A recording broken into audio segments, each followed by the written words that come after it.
So we've had a previous call at that location. I believe it was March 3rd involving Ms. Phillips and Mr. Rias, and it was a 911 advising, and she was the caller on this one, advising that they were having a verbal argument. Again, in that investigation, our officers concluded that there was no offense. So it was documented, and Ms. Phillips left the location with her belongings that day.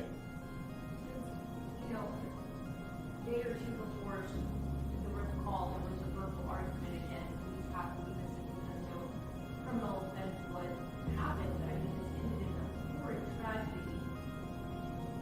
What? I don't know, for officers, is there other treatment? Like, is there something else that could have been done to prevent her being murdered? It is an unfortunate event. Our officers went to the location, investigated it appropriately, and determined there was no offense. And that's ultimately our job. My mama used to call me and tell me she called the law. They still let him stay. It's like they didn't care. They be waiting for something to happen to do something. It's too late.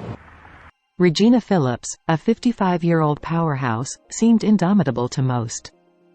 For 2 decades, she tirelessly served in child protective services, offering solace to the most vulnerable among us.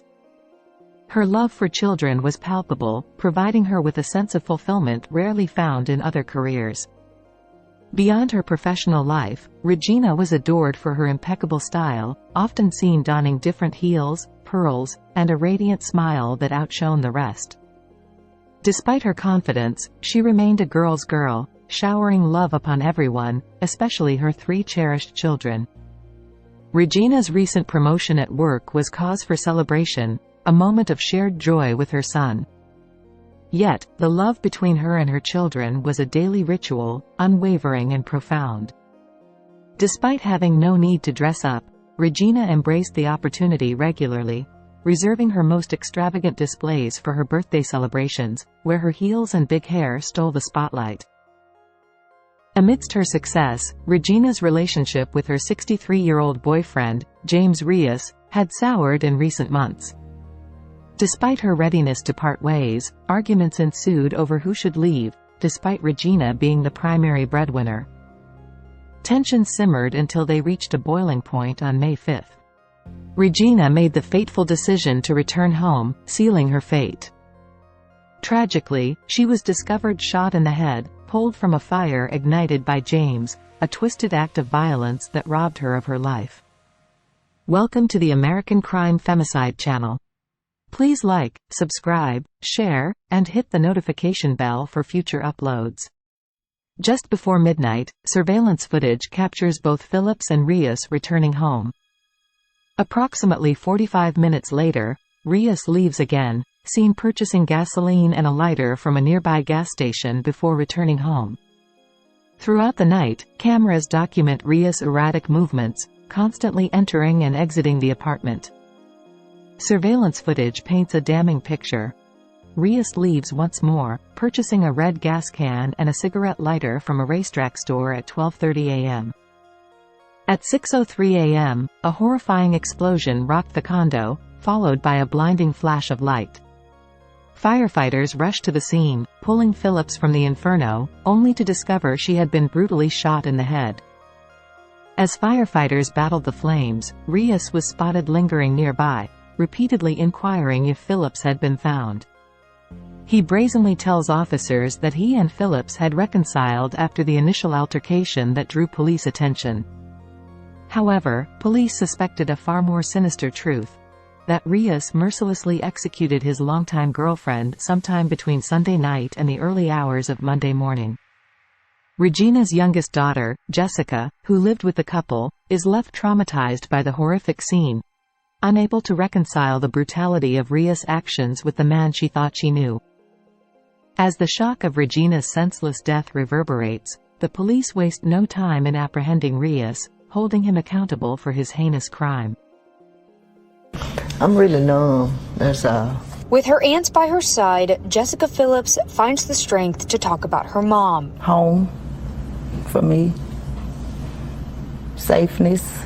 a woman who loved pearls, fashion, and her heels. She loved us unconditionally, and she showed us every day. And at 55, she was taken too soon. Still in shock right now. Monday morning, just after 6, Duncanville Police and Fire got a call for an apartment fire. When firefighters went inside, they found Regina Phillips shot in the head. In my room, in my bed. That hurts. Just one day before the shooting, Duncanville police say they were called to the same apartment for an argument. No one was arrested because police said there was no crime. Jessica Phillips said she was there when police responded. She said police woke her up and she decided to leave and stay somewhere else for the night. The next day, she learned her mother was dead. Thing I've been actually thinking about. What happened? What time? Why I wasn't there? Duncanville police say a person of interest was arrested on Monday on unrelated charges. Police haven't shared the name of the person or the other charges. We also don't know if that person was involved in the argument that brought police out on Sunday. I don't know if I want to be sad, hurt, mad. The family celebrated Regina's birthday last month. She was dressed to the nines, like always. She shared her heart with many in the community as an employee with CPS for 19 years, until recently taking a new job with the state. I'm going to miss the unconditional love that she gave, the compassion. Good morning. First, on behalf of all of us here in the city of Duncanville, we want to extend our deepest condolences to the family of Miss Regina Phillips. Next, I want to reassure the community that there is no immediate danger to the public. Throughout the investigation, we have determined that this was an isolated incident. On May 6, 2024, at 6:06 a.m., the Duncanville Police Department and Fire Department were dispatched to a structure fire at 611 Oriole Boulevard. Within minutes, officers and firefighters arrived at the scene. Firefighters quickly entered the apartment and located Miss Phillips. Miss Phillips was evacuated from the apartment, and shortly after, it was discovered that she suffered a gunshot wound to the head. Miss Phillips was pronounced deceased at the scene by Duncanville Fire Department medics. During the investigation, it was revealed that our officers responded to the same location on Sunday, May 5th. That 911 call for service came out as a verbal disturbance between Miss Phillips and a James Rias, a 63-year-old male. Officers investigated that call for service and determined Miss Phillips and Mr. Rias had lived together for several years.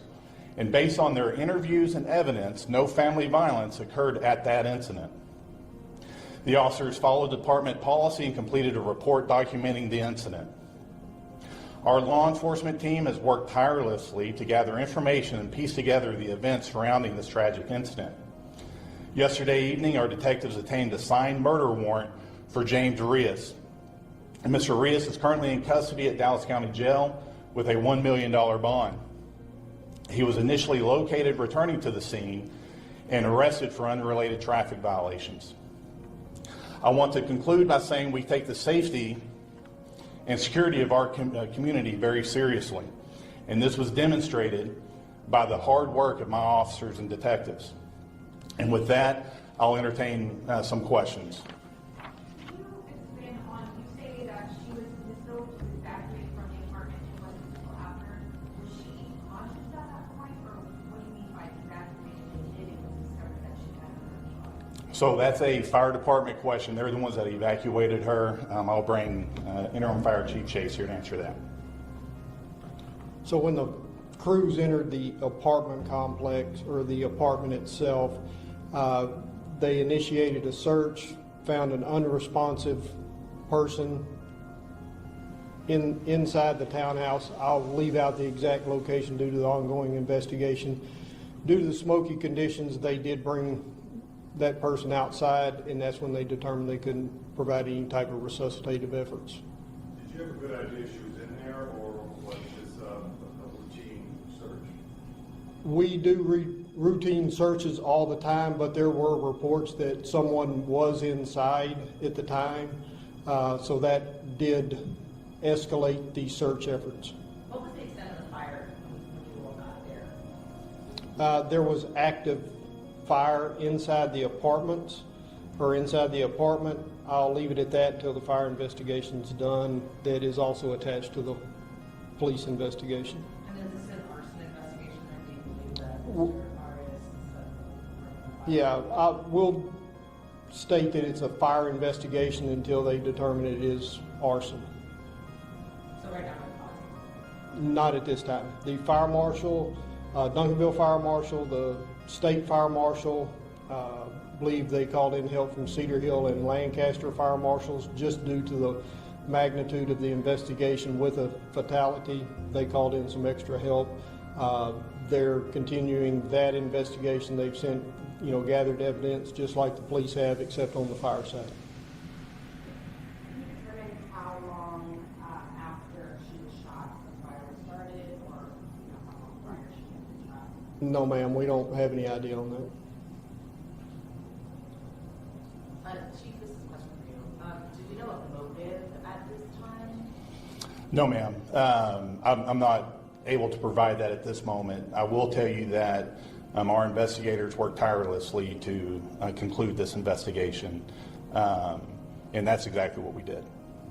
What do we know about the suspect in fires from Duncanville?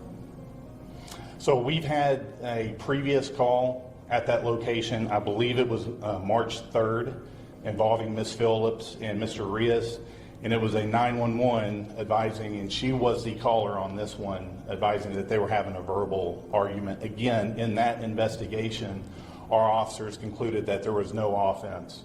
So it was documented, and Ms. Phillips left the location with her belongings that day. A day or two before the call, there was a verbal argument again. Police have to leave this because no criminal offense was happened. I mean, this ended in a horrid tragedy. I don't know, for officers, is there other training? Is there something else that could have been done to prevent her being murdered? It is an unfortunate event. Our officers went to the location, investigated it appropriately, and determined there was no offense. And that's ultimately our job. When they called you guys on 6 what was the nature? Did they say the nature of the argument, to the point that it's a verbal spat that they needed police to come in? No, ma'am, it was just a verbal argument. That's all it was. And she made that call with it as well? No, that was Mr. Rias called Sunday for the verbal disturbance. What's next? What's next is providing services to the family to ensure that they have what they need. This case is submitted to the Dallas County District Attorney's Office, and our investigation is going to continue. Duncanville police charged a man with murdering his girlfriend who was found in their burning apartment. Police say Regina Phillips was shot to death Monday morning. Her body was found when Duncanville firefighters responded to a fire at the couple's apartment. This morning, police announced the arrest of 63-year-old James Rias for murder. Fox 4's Alex Boyer has the details. Alex. Hey guys, and in an arrest affidavit, we're learning that apparently surveillance video captured 63-year-old James Rias buying a gas can as well as a lighter from a nearby convenience store, then returning to the apartment that the couple shared shortly before that fire started. As the arson investigation plays out, I can tell you that Rias is here behind me inside the Dallas County Jail, charged with murder. 63-year-old James Rias sits in the Dallas County Jail charged with murder. Duncanville police believe he shot his longtime girlfriend, 55-year-old Regina Phillips, in the head sometime between Sunday night and early Monday morning. Phillips's body was found just after 6 a.m. Monday when Duncanville police officers and firefighters responded to the couple's apartment located off Oriole Boulevard for reports of a fire. Ms. Phillips was evacuated from the apartment, and shortly after, it was discovered that she suffered a shot wound to the head. Due to the smoky conditions, they did bring that person outside, and that's when they determined they couldn't provide any type of resuscitative efforts. She was pronounced dead on scene. Interim Police Chief Matthew Stogner said officers had just been to the couple's apartment the day before. Rias reportedly called 911 to report a verbal altercation he was having with Phillips. And based on their interviews and evidence, no family violence occurred at that incident. A police report was filed and officers left. Phillips's daughter, who talked to Fox 4 Tuesday, said she was there when the fight happened and left after to stay with a friend.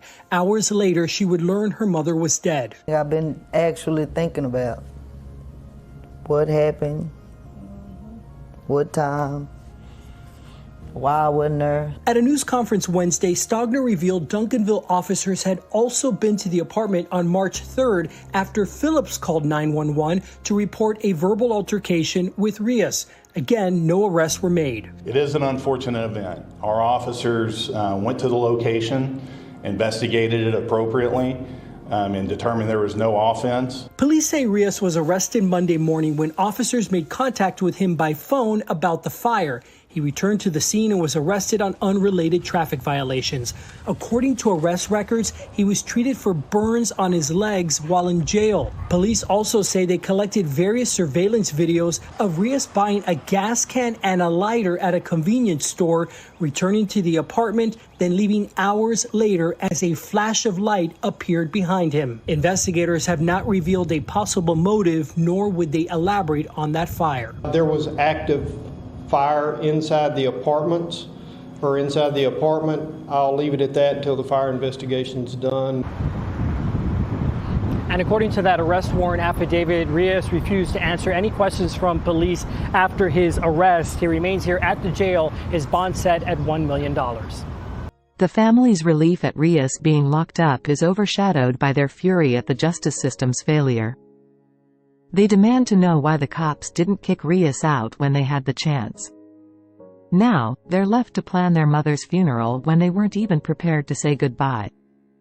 On May 10th, Regina's loved ones gathered for a balloon release, but there was no celebration, only anger and sorrow for their lost mother, sister, and friend.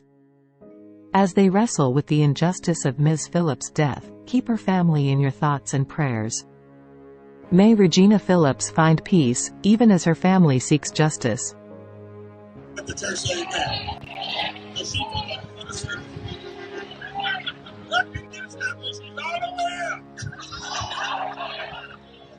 All right, on the count of three.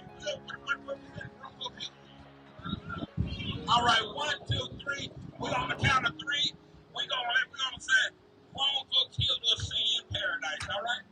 1, 2, 3. Grown folks here will see you in paradise.